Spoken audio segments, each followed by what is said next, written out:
Bonjour, donc nous allons continuer notre travail sur le livre Maths et Initiation. Alors c'est dans Wikibook. On est dans l'analyse 1, les suites et les séries.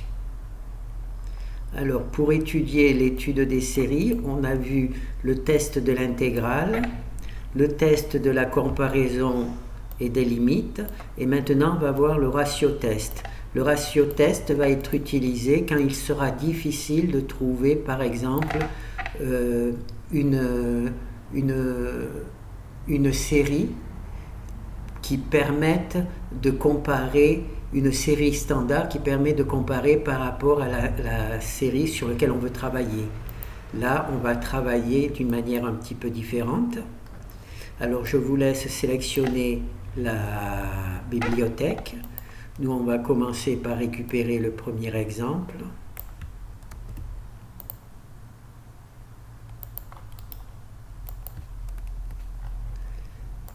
Alors, il nous faut maintenant le fichier C correspondant.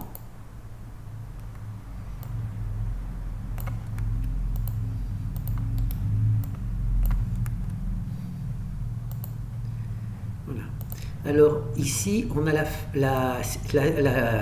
l'équation sur laquelle on veut travailler. Cette équation définit une suite et en additionnant tous les éléments de la suite, on obtient donc notre série. Donc ça, c'est notre équation. Il serait peut-être difficile de trouver une équation de référence qui nous dit comment cette suite, si elle diverge ou elle converge. D'accord ?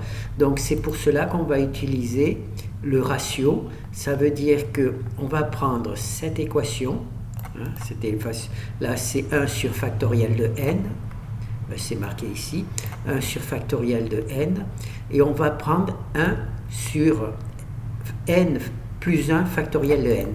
C'est-à-dire qu'on va simplement faire un ratio, c'est-à-dire qu'on va rajouter un 1 à tous les n. D'accord ? Bon, là, il n'y en a qu'un, donc on rajoute qu'une seule fois. Voilà. Donc, l'équation sur laquelle on veut travailler, c'est 1 sur factoriel de n. On va faire un ratio en mettant 1 plus factoriel sur factoriel de n plus 1. C'est-à-dire qu'on fait un quotient entre la valeur suivante et la valeur sur laquelle on veut travailler. Et en fonction de ce résultat, il y a 3 possibilités. Alors, soit ce ratio, c'est-à-dire AN plus 1 sur AN est inférieur à 1, dans ce cas-là, la série converge. Soit le ratio, toujours AN plus 1 sur AN, donc là on fait le ratio entre la même série, simplement 1 avec un élément supplémentaire. Soit ce ratio, il est supérieur à 1 ou il tend vers plus l'infini. Dans ce cas-là, la série diverge. D'accord ? Et en fait, soit on fait le ratio toujours n plus 1 sur an, car n tend vers plus l'infini. Si c'est égal à 1, malheureusement, il faut chercher un autre test. Donc là, on va tester. Alors ça nous indique le ratio test, d'accord ? Donc on prend notre série, disons plutôt notre suite. On cherche l'élément juste au-dessus, si c'est l'élément n, on cherche l'élément n plus 1. On fait un ratio. On calcule la limite quand n tend vers plus l'infini et on voit si ce ratio est égal et inférieur à 1, la série converge. S'il est supérieur à 1 ou il tend vers l'infini, la série diverge. S'il est vraiment égal à 1, et bien dans ce cas-là, il faut utiliser un autre test. Alors là, nous, on a donc un factoriel. Donc ça, c'est la première truc. Ça, c'est ce qui nous permet de faire un ratio, c'est-à-dire qu'on va rajouter AN plus 1. D'accord? On fait donc le ratio AN plus 1 sur AN. Le AN plus 1 est au numérateur et le AN, notre série sur laquelle on travaille, est au dénominateur. Et donc là, on calcule. Alors on va poser que n est égal à 1, puis n est égal à 2, puis n est égal à 3. Et finalement, on arrive à une valeur qui est inférieure à 1. Donc cette série converge. La série 1 sur factoriel de n factoriel, 1 sur n factoriel, converge. D'accord? Alors pourquoi j'ai mis ici qu'entre 1 et 9? Parce que le factoriel, vous vous rappelez, c'est multiplier 1 multiplié par 2, 2 multiplié par 3, 3 multiplié par 4, donc ça fait des valeurs extrêmement grandes. Donc là, 9. Maintenant, je vais aller un peu plus loin. Je vais faire, par exemple, 25. Et vous allez voir que, là j'ai mis 15, peut-être que ça suffit, je ne sais pas. Donc là, 15, c'est bon encore. C'est 25, je crois que ça commence à avoir des problèmes. Vous voyez, à partir d'ici, quand on fait une factorielle à la puissance, factorielle 20, c'est la dernière valeur, factorielle 20, 21, le langage C va travailler avec des nombres tellement grands.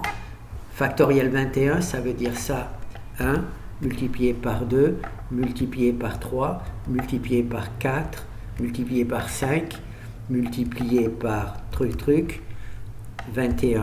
Voilà, c'est ça factoriel 21. Et naturellement, ça dépasse les limites de calcul du langage C. C'est pour ça qu'ici, c'est l'infini. Quand ça devient trop grand, ça dépasse les limites. Et quand ça dépasse encore, et ben c'est NAND, ça veut dire c'est une erreur de calcul. Donc tout ça, c'est pour ça que quand on travaille avec les factoriels, on ne peut pas aller au-delà de factoriel normalement 18. On peut aller 18, voilà. On peut aller jusqu'à 20 si on a de la chance, mais après on se retrouve avec ce genre de résultat, c'est-à-dire que pour factoriel 21, eh ben, on obtient l'infini 0. Voilà. Mais c'est normal, puisque si vous faites la multiplication de 1 jusqu'à 20, vous voyez tout de suite que ça fait d'énormes valeurs. Un nombre avec peut-être 10, 15, 20 chiffres. Voilà. Donc ça, il faut en tenir compte quand on utilise factoriel. Bon, factoriel, c'est une fonction qui est écrite en langage C. Naturellement, elle ne fait pas partie du... Peut-être qu'elle fait partie du truc du langage C, mais je ne le sais pas, donc je l'ai écrite. Je ne suis pas sûr, il est possible qu'il existe une fonction factorielle en langage C. Je n'ai même pas vérifié, je l'ai écrite, donc elle est là. Et elle est appelée ici. Et sous forme de chaîne de caractères, j'ai utilisé la méthode scientifique, enfin mathématique. Donc là, on a vu, alors, si la limite, quand n tend vers plus l'infini, du quotient entre an plus 1 sur an est inférieur à 1, ça converge, supérieur à 1 ou égal à l'infini, ça diverge, et si c'est égal à 1, il faut utiliser notre méthode. Donc on voit ici naturellement, pour éviter les erreurs de calcul, je n'ai fait que les 9 premiers éléments, et ça me ramène immédiatement que c'est inférieur à 1. Donc là je vais le remettre, donc là j'ai mis 25, je vais remettre 9. Quand on fait du calcul numérique, il faut tenir compte des limites de notre langage. Donc là, normalement l'infini, par exemple dans cet exercice, eh bien, c'est tout simplement, j'ai mis 9, oui, donc il faut mettre 10. L'infini, par exemple, dans notre... là, c'est limite quand n tend vers plus l'infini. Et notre limite, ici, c'est 9. l'infini pour cet exercice-là, c'est 9. D'accord? On pourrait aller jusqu'à 20, mais 21, il y aurait des erreurs de calcul. Donc, voyez, donc là, 9, ça suffit pour voir qu'en effet, C est inférieur à 1. D'ailleurs, on voit qu'il y a la tendance à diminuer. Voilà. Donc, on va faire le deuxième exemple. Alors, normalement, celui-là, il a convergé. Donc, normalement, le deuxième exemple, je pense que ça va pas converger, ça va diverger peut-être.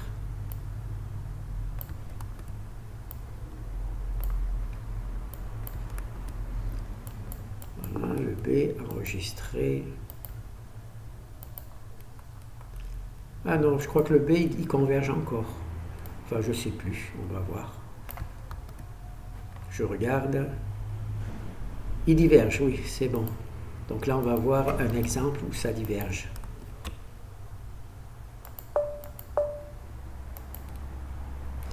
Alors là, toujours la même chose, on fait le ratio entre AN plus 1 sur AN.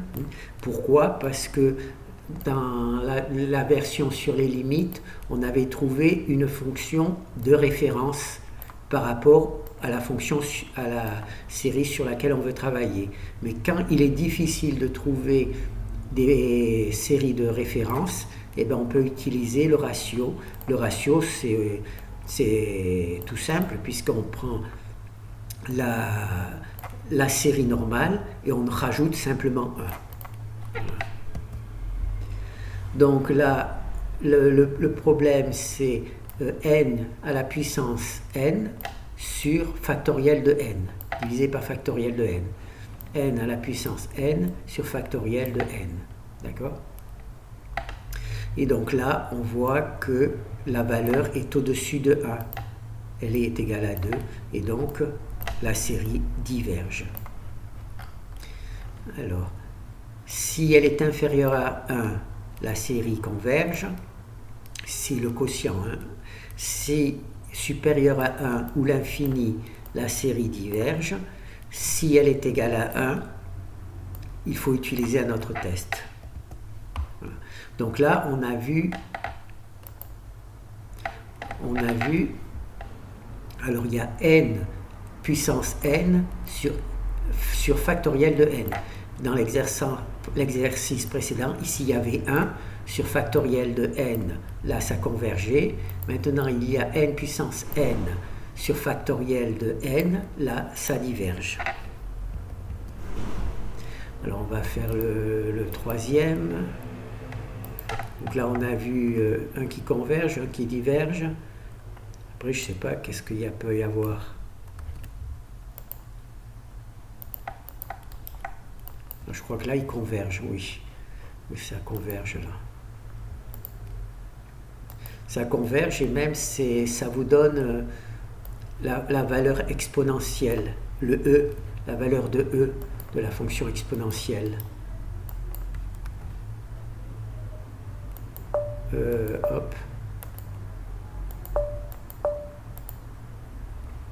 Alors là, la même chose, donc petit rappel, on calcule une limite quand n tend vers l'infini, on prend le ratio AN plus 1 sur AN, si le moins 1, inférieur à 1, la série converge, supérieur à 1 ou tend vers l'infini, la série diverge, égal à 1, utilisez un autre test. Donc c'est le ratio test, c'est AN plus 1 sur AN. Voilà. Ça, c'est le résultat. Donc là, c'est notre valeur. Ah non, je dis des bêtises. Je disais que ça vers exponentiel. Non, ça ne va pas vers exponentiel. Donc là, c'est notre valeur. Et on s'aperçoit que c'est inférieur à 1. Donc ça converge. D'accord? Alors, c'est la méthode des ratios. On fait n plus 1 sur n. Voilà. n plus 1 sur n. D'accord? Et là, je n'ai même pas marqué. Alors, la fonction, c'est... c'est l'inverse de...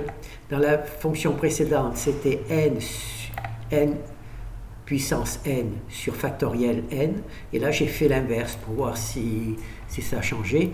Donc là c'est factoriel n sur n puissance n. Voilà.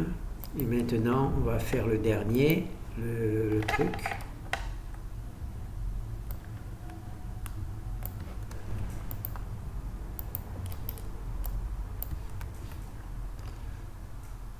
Alors le D,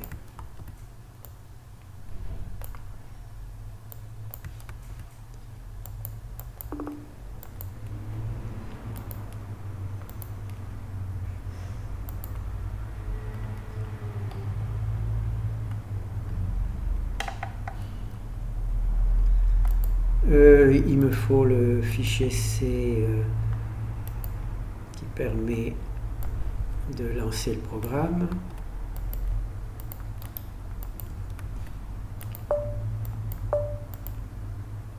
Alors, encore petit rappel, la limite, le test du ratio, la limite quand n tend vers plus l'infini de an plus 1 sur an, c'est inférieur à 1, la série converge.